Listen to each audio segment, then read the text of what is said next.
Développement de tutoriels clairs. Alors, là, je te fais une récap. Étape 1, tu définis les objectifs de l'onboarding automatisé. Par exemple, si tu fais, je vous donne un exemple, une illustration, c'est l'automatisation de l'onboarding client.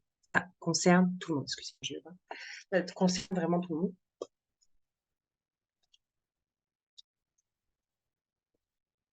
Ça concerne tous les solopreneurs gros clients. Les gros clients, en général, ils l'ont déjà fait, mais pas les grosses entreprises.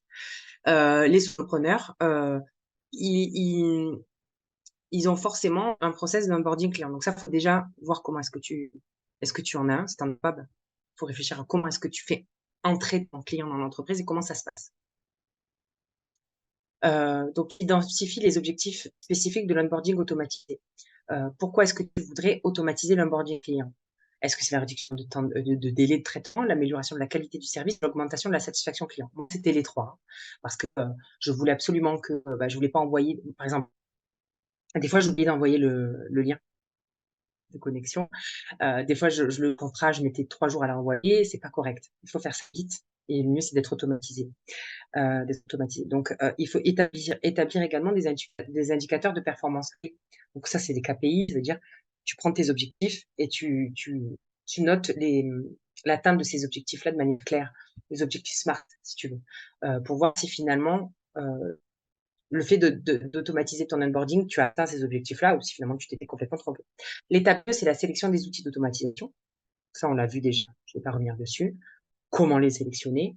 Donc, tu les identifies et par exemple, ce que tu vas automatiser entre eux. Donc, tu prends Zapier, par exemple, tu vas connecter quoi et quoi.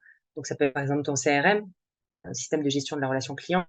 Ça peut être un système de messagerie automatisé que tu vas relier, une plateforme de gestion de projet. En fait, il faut que tu saches quelles sont les applications que tu vas relier entre elles pour assurer l'automatisation du process.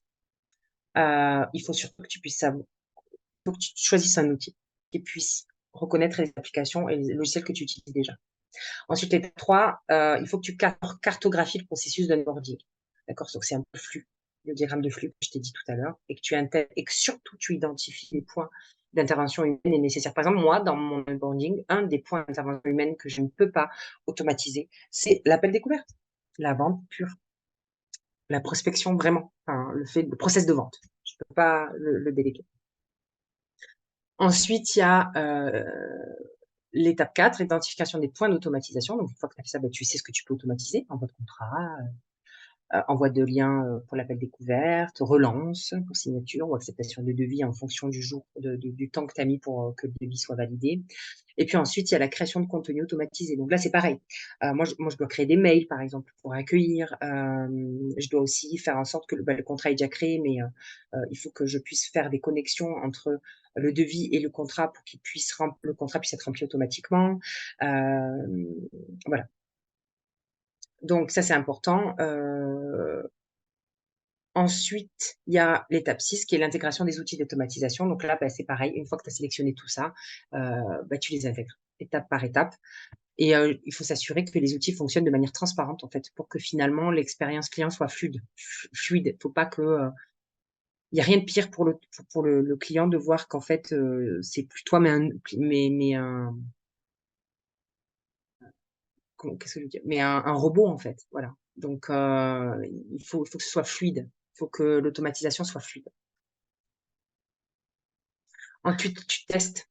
Faut tout le temps tester. Donc, tu fais des tests pilotes et puis après, tu vois aussi, tu essayes avec des clients, puis tu reprends tous les commentaires clients et puis tu ajustes en fonction de ce que tu as reçu. La formation interne, donc c'est pareil, c'est quand tu as des clients, tu formes, tu encourages, tu surveilles. Voilà. Ensuite, il y a la surveillance. Il y a la surveillance et l'analyse en continu. Donc ça, c'est très important. C'est ce que je disais. Donc déjà, tu formes en interne et puis après, tu surveilles et tu analyses tout le temps les résultats pour finalement savoir si il n'y a pas des choses que tu peux améliorer. Et en fait, tu peux toujours améliorer les choses. Ensuite, il y a itération et amélioration continue. C'est ce que je dis, hein. C'est que du coup, quand tu as fait ta surveillance, au final, tu vas pouvoir améliorer en fonction de... tu vas pouvoir améliorer en fonction des résultats. Ensuite, il y a également le Ouais, la formation continue de l'équipe en fonction de ce que tu améliores. Enfin, tu dois toujours la former, ton équipe. Tu dois, gérer également, les exceptions et les scénarios spéciaux et puis, il faut que tu puisses avoir des feedbacks assez réguliers.